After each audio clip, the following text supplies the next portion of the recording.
The snow was falling so hard I could barely see 10 feet ahead of me, but I knew those wheels weren't going anywhere. A woman in an expensive gray coat sat motionless in her wheelchair, completely stranded in the middle of the sidewalk as the storm buried Denver under 6 inches of fresh powder. Before we jump back in, tell us where you're tuning in from, and if this story touches you, make sure you're subscribed because tomorrow I've saved something extra special for you. Her dark hair whipped around her face in the wind, and even from a distance, I could see her shoulders trembling. Maybe it was the cold, maybe it was frustration, or maybe it was something deeper. I didn't know then that pushing her home through that blizzard would change both our lives forever, or that the woman I was about to help was the same person I'd been searching for through 5 years of sleepless nights and unanswered questions. The morning had started like any other Tuesday in my small apartment on the outskirts of Denver. I was rushing to get Sophie ready for school while simultaneously trying to locate her missing homework and pack her lunch. At 6 years old, my daughter had already mastered the art of selective hearing, especially when it came to getting dressed for school. She stood in her pajamas staring out the window at the gathering storm clouds with the same intense focus she usually reserved for cartoons. "Sophie, we talked about this. Snow day or not, you still need to get dressed," I said, holding up her favorite purple sweater. The weather forecast had been calling for a major storm all week, but Denver weather was unpredictable at best. One minute you're planning a picnic, the next you're digging your car out of 2 feet of snow. "Daddy, look how pretty it is," she whispered, her breath fogging up the glass. Sophie had always been a quiet child, more observer than participant, which sometimes worried me.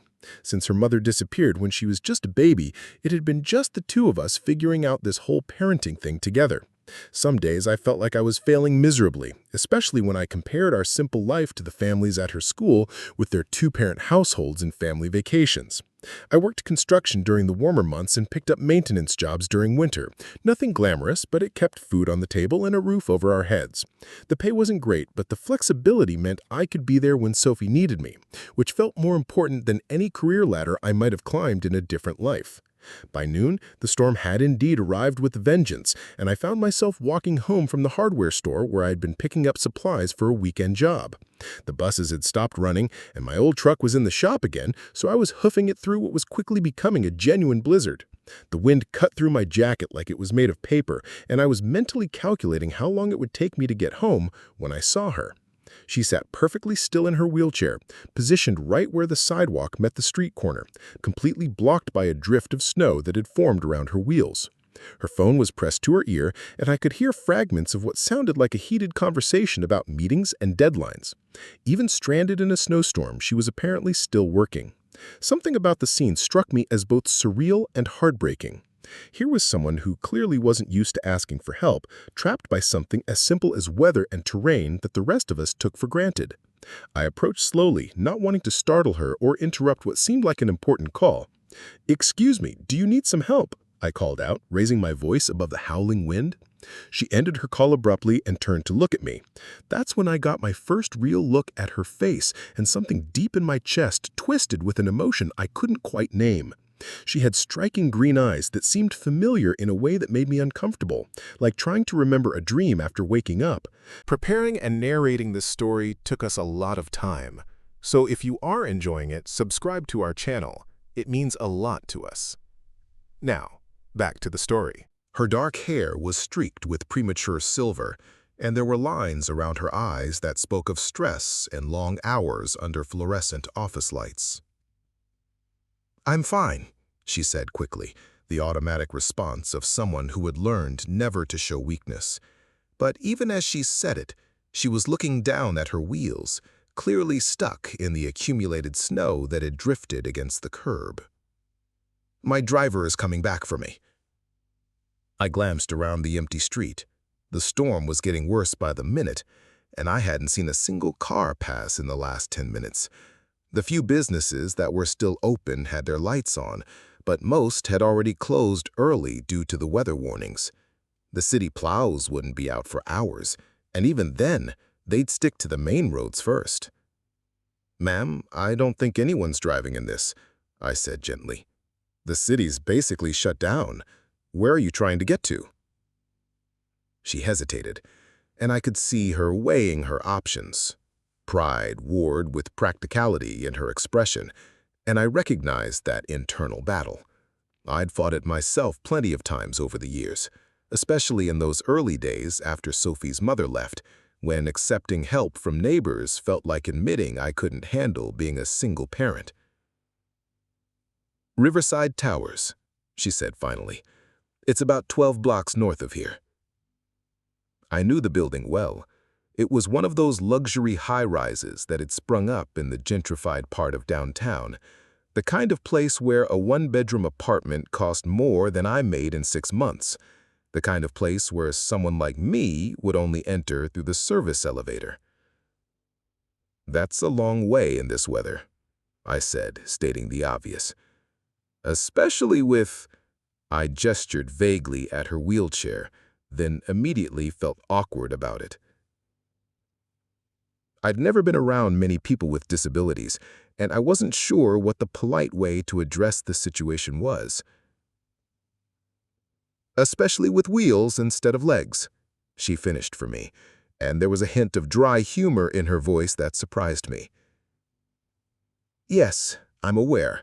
Snow isn't exactly wheelchair-friendly terrain." Something about her directness put me at ease. She wasn't looking for pity or tiptoeing around her situation, just stating facts. I respected that. "Look, I live about 6 blocks from here, and it's on the way to Riverside. Why don't you come warm up for a bit, wait out the worst of this storm?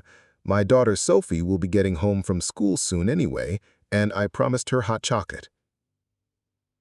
The offer surprised me as much as it seemed to surprise her. I wasn't usually the type to invite strangers into my home, especially not strangers who looked like they belonged in boardrooms rather than my small apartment with its secondhand furniture and crayon marks on the walls. But something about her reminded me of Sophie when she was trying to be brave about something that scared her. "I couldn't impose," she said automatically, but I could see her shivering despite her expensive-looking coat. "I'm sure Michael will figure something out." "Michael's your driver?" I asked. She nodded. "Well, unless Michael drives a snowplow, I don't think he's getting through this anytime soon. The main roads are probably passable, but these side streets are going to be impassable for hours." As if to emphasize my point, the wind picked up, sending a fresh wave of snow swirling around us. She pulled her coat tighter, and I could see her starting to seriously consider my offer. "I'm Alexander, by the way, Alexander Chin. And I promise I'm not some kind of serial killer, just a guy who knows what it's like to be stuck somewhere you don't want to be." She studied my face for a long moment, and again I had that strange feeling of recognition, like looking at an old photograph where you can't quite remember when it was taken. Finally, she extended a gloved hand. "Elena," she said simply. "Elena Morrison, and I appreciate the offer, but I should warn you, I'm not exactly used to accepting help from strangers." "Neither am I." "Used to giving it, I mean. But my grandmother always said that when the universe puts someone in your path during a storm, there's usually a reason for it." Something shifted in her expression when I mentioned my grandmother, a flicker of something that might have been pain or recognition, but it passed so quickly I thought I might have imagined it. "Your grandmother sounds wise," Elena said quietly. "She was. She's the one who raised me, actually. I don't know why I shared that detail. It wasn't something I usually told strangers, but there was something about Elena that made me want to fill the silence, to keep her talking so I could figure out why she seemed so familiar.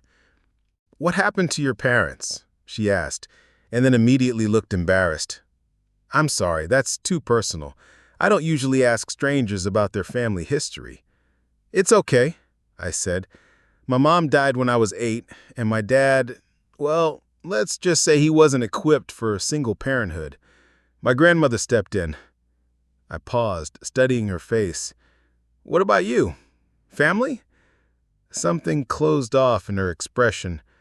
"It's complicated," she said, which I recognized as code for, "I don't want to talk about it." The snow was accumulating faster now, and I could see that even with help, getting our wheelchair through the drifts was going to be challenging.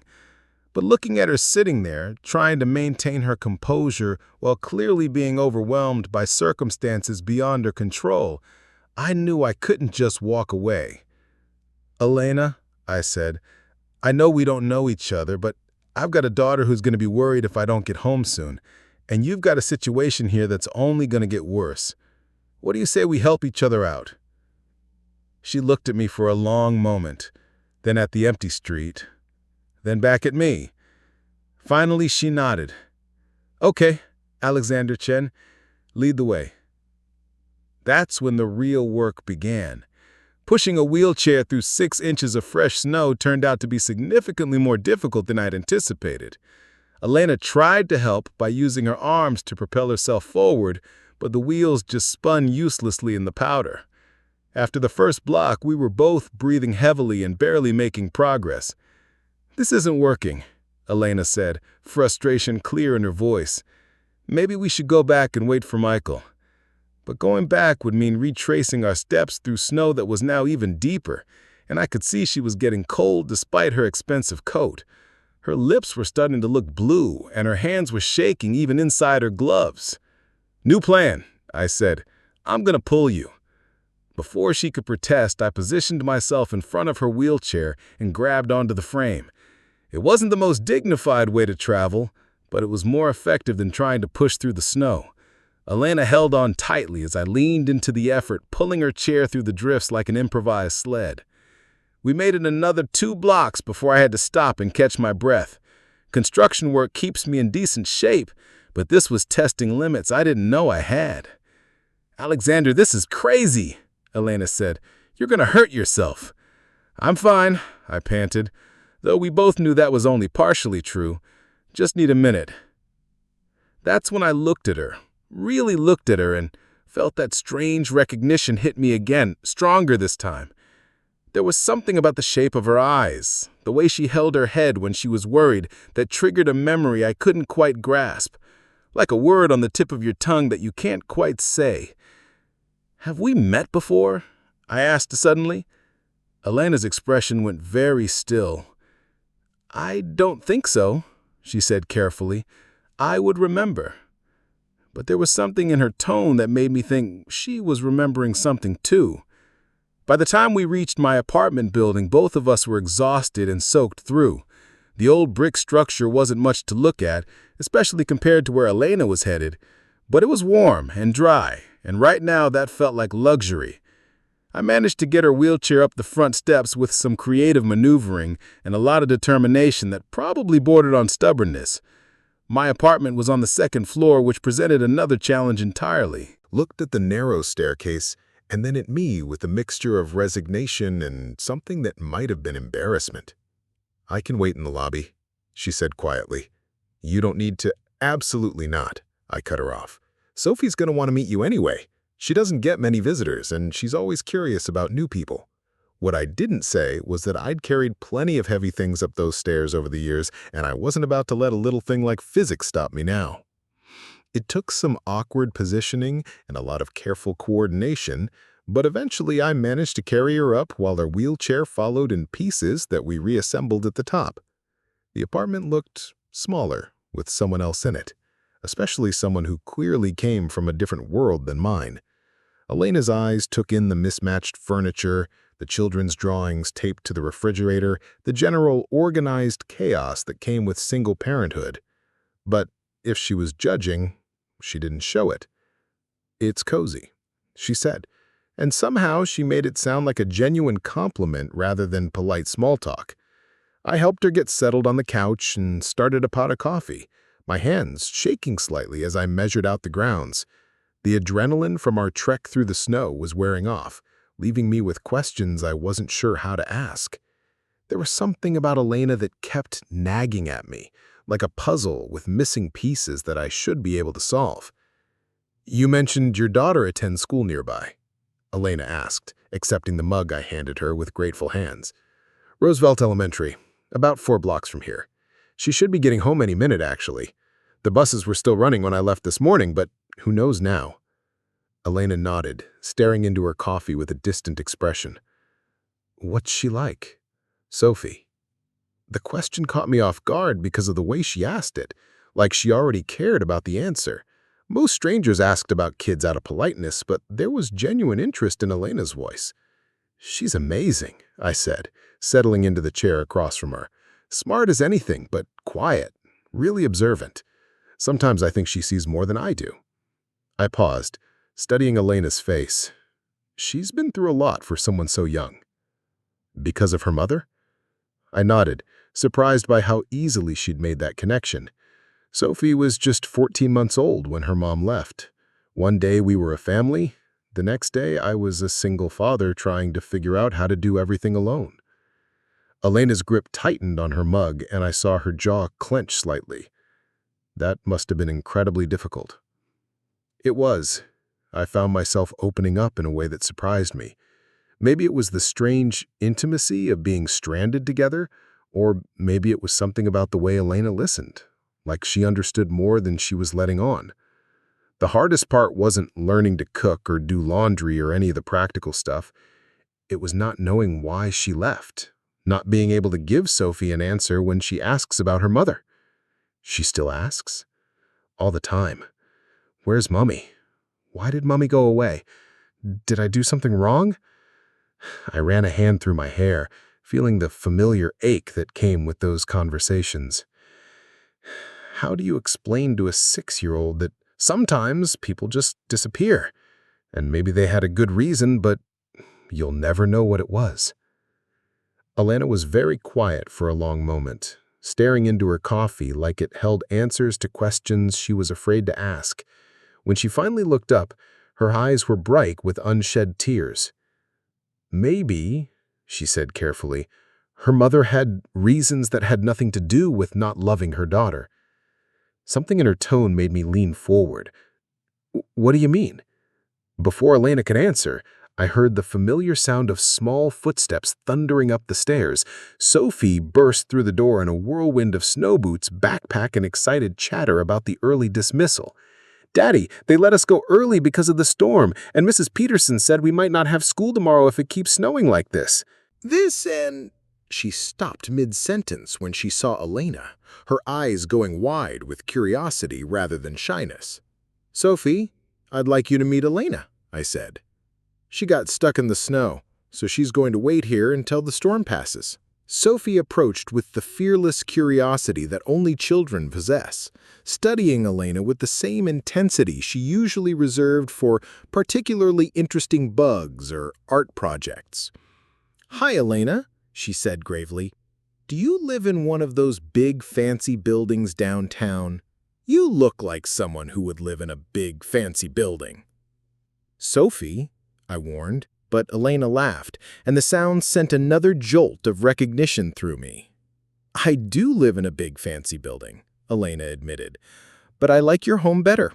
It feels warm. Sophie beamed at the compliment and immediately launched into a detailed explanation of every drawing on the refrigerator, every stuffed animal on the couch, and her current favorite book. Elena listened with genuine attention, asking questions that showed she was really hearing what Sophie was saying. Watching them together created an odd sensation in my chest, like déjà vu mixed with homesickness for something I'd never had. Elena had a natural way with Sophie that seemed both practiced and careful, as if she knew exactly how to talk to children, but was out of practice. Elena, do you have any kids? Sophie asked with typical childhood directness. Elena's face went very still, and I saw her hands tremble slightly around her mug. She started, then stopped. It's complicated, sweetheart. Sophie, who had learned to read adult emotions better than most kids her age, immediately backed off. That's okay. Sometimes grown-up stuff is too hard to explain. The understanding in my daughter's voice, the casual way she accepted that adults sometimes carried sadness they couldn't share, nearly broke my heart. No 6-year-old should be that wise about loss and disappointment. Elena must have felt the same way, because she reached out and touched Sophie's hand gently. "You're a very special little girl," she said softly. "Your daddy's lucky to have you." "I'm lucky to have him too," Sophie replied matter-of-factly, "even though he burns pancakes sometimes and forgets to buy the good juice boxes." "Hey, I've gotten better at the pancakes," I protested, grateful for the lighter moment. Sophie giggled and settled herself on the floor near Elena's wheelchair, pulling out her homework. "Elena, do you know about fractions? Because I'm supposed to understand them, but they don't make sense, and Daddy tries to help, but he gets confused too." "I happen to be very good at fractions," Elena said, sliding down from the couch to sit on the floor beside Sophie. "Show me what you're working on." As I watched Elena patiently explain how to compare fractions using pictures and real-world examples, that nagging feeling of familiarity grew stronger. There was something about the way she moved her hands when she explained things, the way she tilted her head when she was thinking, that reminded me so strongly of someone I couldn't place. Sophie was completely absorbed in Elena's explanations, asking follow-up questions and working through practice problems with an enthusiasm she rarely showed for homework. It was clear that Elena had experience working with children, despite her claim about it being complicated. "You're really good at this," I observed. "Do you work with kids in your job?" Elena's hand stilled on Sophie's worksheet. "Not exactly. I run a tech company, but I used to. I wanted to be a teacher, actually, before life took me in a different direction." "What changed your mind?" Elena was quiet for a long moment, watching Sophie work through a problem with careful concentration. "Sometimes you have to give up the things you want most to protect the people you love," she said finally. The weight in her voice made me look at her more carefully. There was a story there, something painful that she was carrying alone. I recognized the signs because I'd been carrying my own painful story for years. "Elena?" I said slowly. "When Sophie was born, her mother used to sit on the floor just like that, helping with puzzles and books. She had the same way of explaining things, patient and clear." Elena's whole body went rigid. She looked up at me with those green eyes, and I saw fear there, and recognition, and something that might have been hope. "Alexander," she whispered, and the way she said my name sent ice through my veins, because I knew that voice, knew it in the deepest part of my memory where I'd buried 5 years of questions and grief and sleepless nights. "No," I said, backing away from the truth that was suddenly too obvious to deny. "No, that's not possible."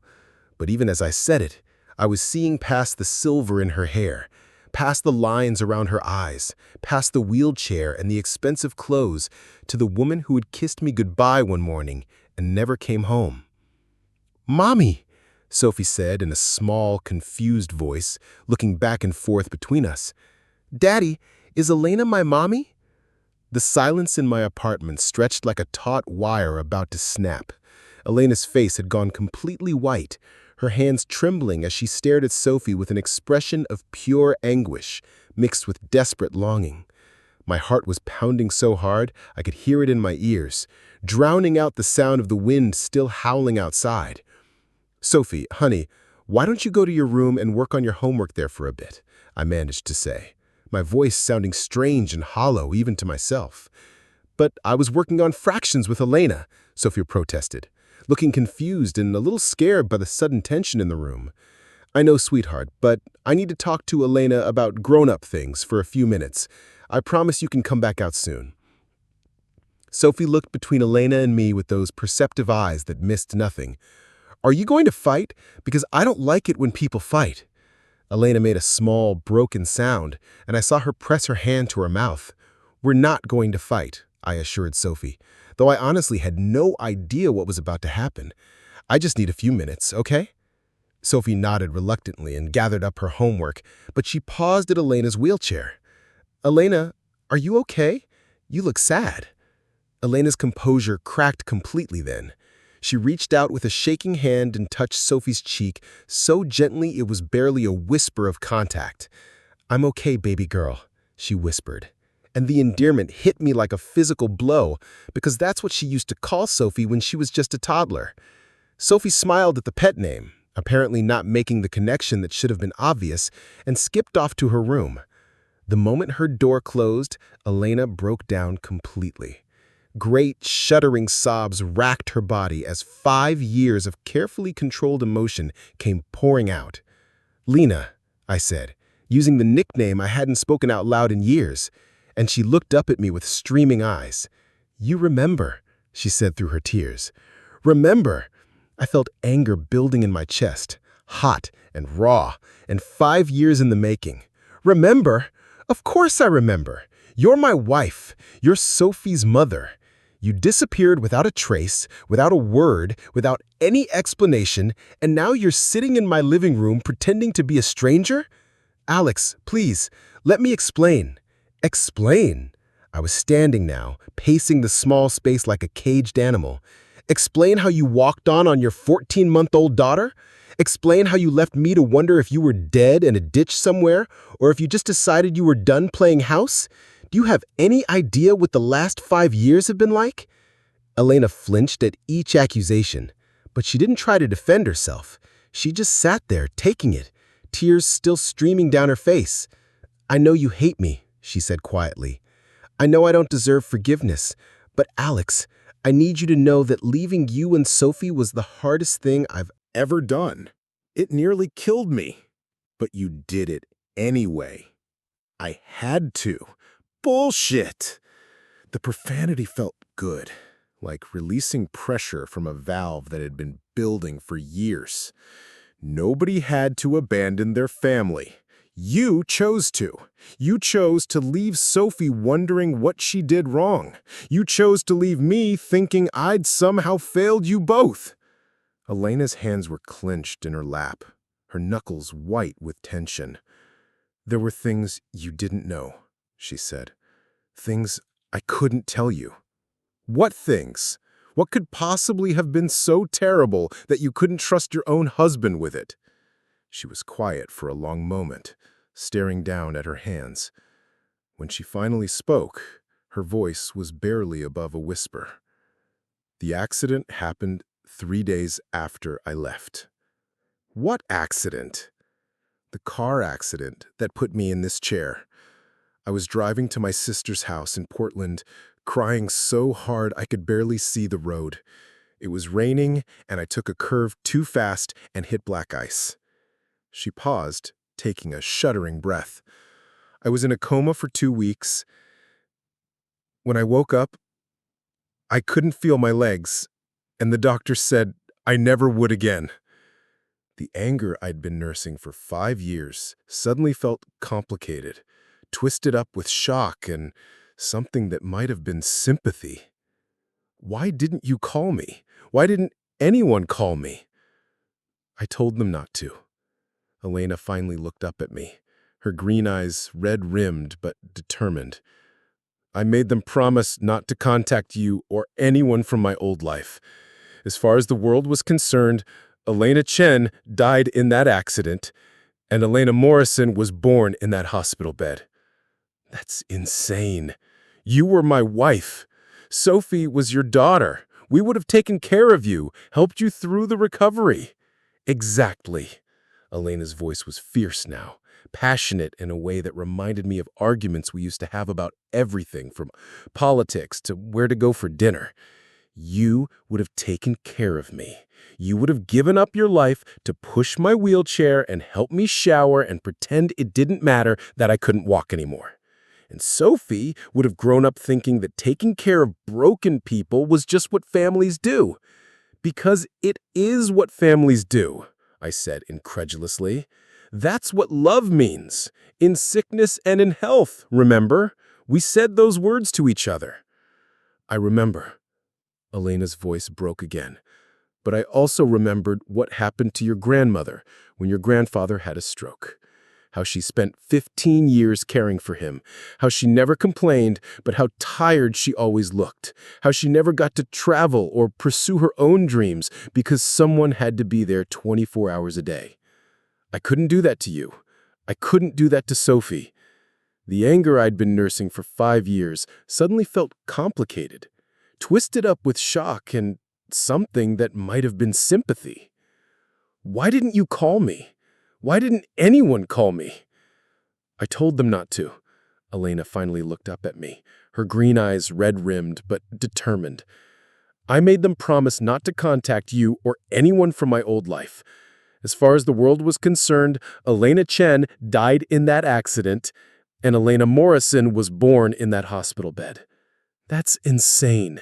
You were my wife. Sophie was your daughter. We would have taken care of you, helped you through the recovery. Exactly. Elena's voice was fierce now, passionate in a way that reminded me of arguments we used to have about everything, from politics to where to go for dinner. You would have taken care of me. You would have given up your life to push my wheelchair and help me shower and pretend it didn't matter that I couldn't walk anymore. And Sophie would have grown up thinking that taking care of broken people was just what families do. Because it is what families do, I said incredulously. That's what love means, in sickness and in health, remember? We said those words to each other. I remember. Elena's voice broke again. But I also remembered what happened to your grandmother when your grandfather had his stroke. How she spent 15 years caring for him, how she never complained, but how tired she always looked, how she never got to travel or pursue her own dreams because someone had to be there 24 hours a day. I couldn't do that to you. I couldn't do that to Sophie. The reference to my grandmother hit me like a physical blow, because she was right. Gran had devoted the last decade and a half of her life to caring for Grandpa after his stroke. And while she'd never regretted it, I'd seen how it wore on her. But that didn't make Elena's choice right. So instead, you let us think you were dead? You let Sophie grow up without her mother? You let me spend 5 years wondering what I'd done wrong, what signs I'd missed that you were so unhappy you'd rather disappear than stay with us? I thought it would be easier for both of you if you could move on completely. I thought you'd remarry, give Sophie a mother who could run and play with her, and be everything I couldn't be anymore. That's the most selfish thing I've ever heard. The words came out harsh and brutal, but I meant them. You made that decision for all of us, without giving us a choice. You decided what we could and couldn't handle, what we would or wouldn't want. Did it ever occur to you that we might have chosen you, wheelchair and all, over this hell of not knowing? Elena was crying again, silent tears that she wiped away with the back of her hand. I was 26 years old, Alex. I'd never known anyone with a serious disability. All I could think about was everything I couldn't do anymore, everything I couldn't give you and Sophie. I panicked.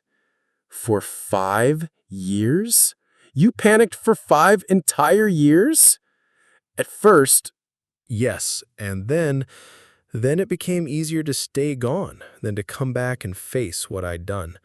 I threw myself into work, built a company from nothing, told myself I was being noble by staying away. But the truth is, I was a coward. I was afraid to face you, afraid to see the disappointment in your eyes, afraid Sophie wouldn't even remember me.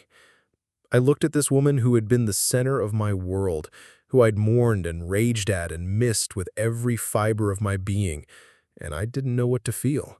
The anger was still there, but it was mixed now with grief and confusion and a terrible, traitorous hope.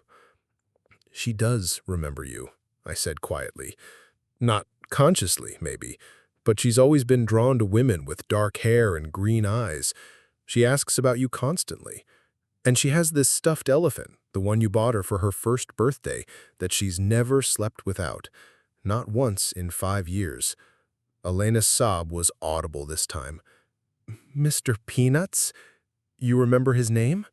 I remember everything, Alex. every lullaby I sang to her, every story I read, every time she fell asleep on my chest.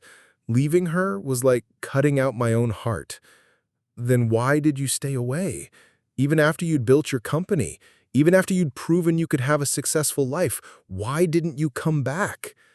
Elena was quiet for a long time, staring at her hands folded in her lap. Because I was afraid you'd moved on. I was afraid you'd found someone else, someone who could give you the family I thought you deserved, and I was afraid that if I came back, I'd ruin whatever happiness you'd built without me. So you hired investigators to check up on us instead. Elena's head snapped up, surprise clear on her face. How did you know about that?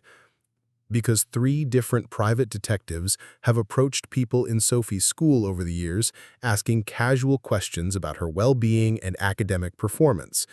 They were discreet, but not that discreet. I always wondered who was paying for those reports. I needed to know you were both okay. I needed to know Sophie was healthy and happy, and that you weren't struggling financially. When I found out you'd been hurt in that construction accident last year and were out of work for 2 months, I made sure your medical bills were covered anonymously. Another piece of a puzzle I'd never understood clicked into place. The mysterious benefactor who paid off my hospital debt. I couldn't let you suffer because of medical expenses when I had the resources to help. But you could let us suffer emotionally by staying away? Elena flinched as if I'd slapped her. That wasn't... I thought it was better for everyone if I stayed out of your lives. Better for who? Because Sophie has abandonment issues. She's terrified that I'm going to leave too. She has nightmares sometimes where everyone she loves disappears, and I have to convince her every morning that I'm not going anywhere. Is that better, Elena? Is that the gift you gave her by staying away? No. Elena's voice was barely audible. No, that's not what I wanted at all. Then what did you want? What was worth putting your daughter through 5 years of wondering why her mommy didn't love her enough to stay? I wanted her to have a normal childhood, with a mother who could chase her around playgrounds and teach her to ride bikes and be everything I couldn't be anymore.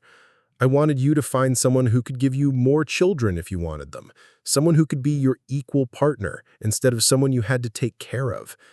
And it never occurred to you to ask us what we wanted? Elena looked at me with such profound sadness that it took my breath away. I was 26 and terrified and alone in a hospital bed, facing a future that looked nothing like what I'd planned. I made the wrong choice, Alex. I know that now. I've known it for years, but I didn't know how to fix it. Before I could respond, Sophie's door opened and she peeked out. Daddy, are you done talking about grown-up things? Because I finished my homework and Elena promised to help me with the hard problems. I looked at Elena, longing and fear and desperate hope in her eyes as she looked at our daughter. This was the moment of truth. The point where I had to decide whether to protect Sophie from more potential heartbreak or give them both a chance at healing 5 years of damage. Sophie, I said carefully, Elena and I have been talking about something very important, something about our family. What about our family? I knelt down so I was at her eye level. Do you remember how you've always asked about your mommy? And I told you that sometimes grown-ups have to go away even when they don't want to? Sophie nodded, her expression growing serious. Well, it turns out that Elena is your mommy. She's been away for a long time because she was hurt and thought it was better for us if she stayed away. But she never stopped loving you, not for a single day.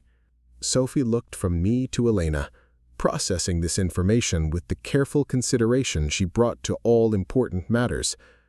Elena is my mommy? Yes, baby girl, Elena said, her voice thick with emotion. I'm your mommy, and I'm so sorry I was away for so long.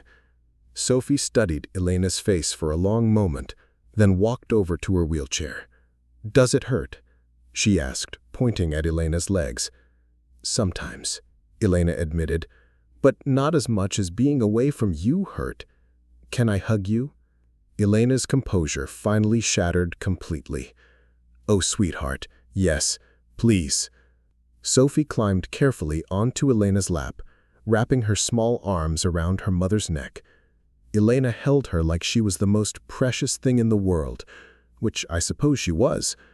Both of them were crying, but they were smiling too, and watching them together, I felt something in my chest that had been frozen for 5 years finally begin to thaw.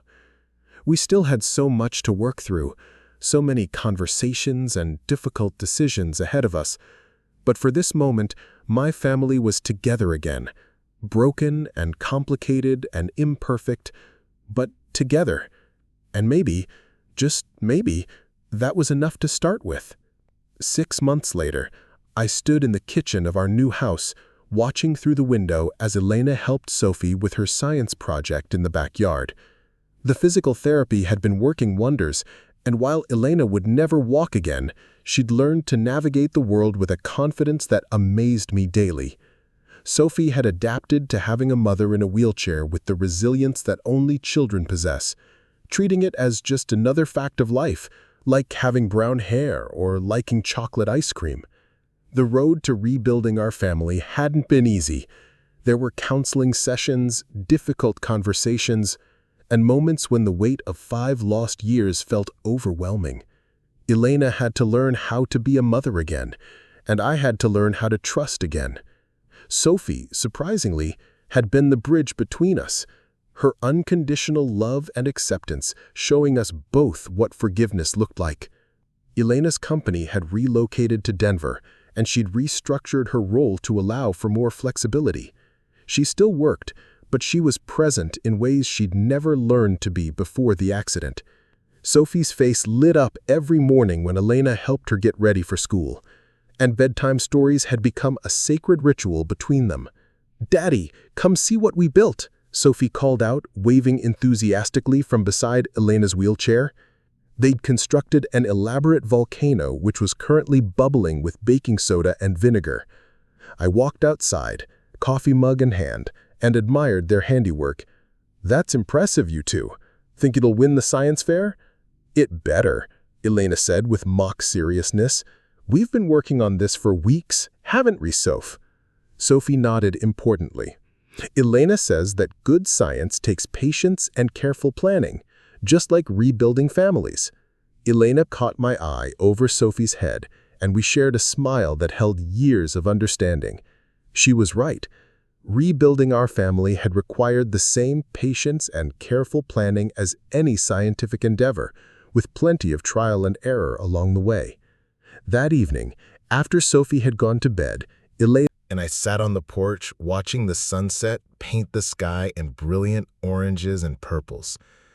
It was a ritual we'd developed, these quiet moments at the end of the day where we could just be together without the complexities of the past or worries about the future. "Do you ever regret it?" Elena asked quietly, "taking me back after everything I put you through?" I considered her question seriously, as I always did. "I regret the 5 years we lost," I said finally. "I regret the pain Sophie went through and the nights I spent wondering if I'd failed you somehow. But I don't regret having you both here now." Elena reached for my hand, her fingers intertwining with mine. "That night in the snow, when you found me stuck on the sidewalk, I thought I was just getting help from a stranger. I never imagined that stranger would turn out to be my way home. Maybe that's what love is, finding your way back to each other, no matter how lost you get."